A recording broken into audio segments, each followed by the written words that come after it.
But a lot of things happened before that. Perhaps I'm getting ahead of myself. You see, there was a problem with the boycott.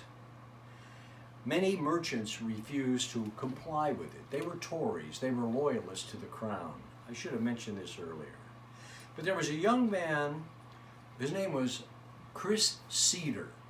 He worked with the Sons of Liberty, and many times when we had a Tory merchant, at night they would take night soil and smear it on the lintels of the man's store.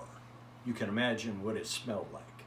And then if any customers went to that man's store, young boys threw dirt at them. Well, a man named Theophilus Lilly was having a very big problem.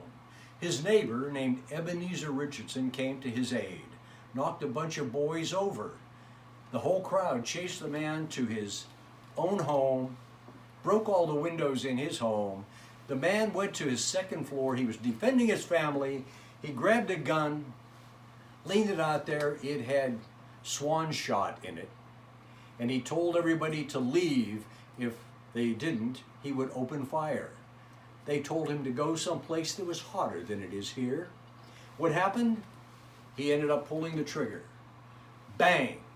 Young Chris Cedar gets all that shot into his chest, and he is killed. The next day, Sam Adams realized he had his first martyr, and we had the largest funeral of a young lad in the history of Boston. In fact, that young lad's little cemetery plot is right at the old Granary Burial Ground, incidentally, where I am buried and where Sam is buried.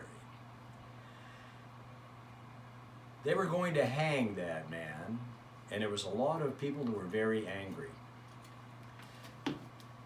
Later that week, after that funeral, people were still mad.